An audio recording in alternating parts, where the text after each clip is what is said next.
Good evening, idiots. I am 3 months into my YouTube detox and it's going very well. The day that I decided to quit YouTube as a consumer, I started reading a lot of books. I would get physical books and read them just on the couch for a few hours, going to sleep just to help me go to sleep. I would listen to audiobooks while working out or while commuting. And after a few days, that got extremely tiring because I wasn't choosing to read for leisure. I was choosing books that had information that I wanted to retain and use later. I still liked learning all that shit. It was just too much for my brain. So when my brain was fried, I would just switch to watching shows versus being on YouTube because usually with a show like I've been watching Freerun, for example, there's a definite beginning, middle, and end, and I want to watch something where there were clearly creatives that had intent and wanted to send a message versus just going down an endless series of colors and sounds on YouTube. So that was good for a while, but eventually I did want to revisit my subscription feed because there are still YouTubers that I really like who make content that I like, and they clearly seem to care about what they're producing. So, the obvious problem is if you're going to YouTube, you get bombarded with all this dog shit on the homepage, and when you watch a video, you have this recommended shit on the side, and there are all these shorts that infest the site. So the next logical step was to install a plugin to block all of those elements from the browser. I personally use Unhook. It's very simple. I remove shorts. I remove the homepage. I remove the recommended stuff on the side of the thing. I remove end cards. Just anything that wants to keep you clicking, I fucked it off. I made it fuck off.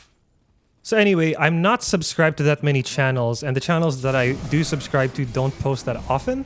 So eventually, I just run out of content, which is a really good thing because then I have no real reason to return to the site. Now, obviously, you can just flick Unhook off. You can flick any of these plugins off. But really what I needed is just some friction between wanting to click a thing and then clicking the thing. I just needed a little barrier. And the barrier of I have to click like 2 buttons to change a setting is just enough for me to not want to click the recommended. Obviously not seeing it also helps probably mostly. Now, up until a few weeks ago, I was only watching YouTube on my PC because that's where I had the Unhook plugin installed, and I didn't know how to install the plugin on mobile. Because the YouTube app, obviously, it's not going to let you do any of that, so I use browsers to watch YouTube. And they have built-in ad block and stuff, but it, for a while, didn't have specifically YouTube-oriented stuff like being able to block shorts or recommended or whatever. Anyway, it turns out there are browsers that have those features like Brave and Orion. But before I knew that, what I was looking for was a browser that I could download on my phone that allows you to install extensions like Chrome extensions or Firefox extensions, because then I could just download the browser, install Unhook, and then watch YouTube without all the nonsense attached to it. And it turns out there are browsers that do that, like Kiwi. I happened to pick Orion on a whim, and I've been using Orion ever since. It's, not perfect. I tried installing AdBlock Plus on Orion, and it straight up crashed the browser, and I had to delete it and reinstall it. Now, you don't actually need AdBlock Plus because there are built-in features in Orion that allow you to block ads. But anyway, it's not perfect, but it's good. It's what I use. I've been using it for weeks. I'm very happy with it. There are only minor bugs with the Unhook plugin on the Orion browser on mobile. Like, if you search something, you can see shorts, but you actually can't click on them and view them. They'll just be blank. You can't hear them or see them. But other than that, I don't really see any big issues. Again, I just really need the extra 2 clicks of friction to block me from seeing or being able to interact with algorithmic seducing?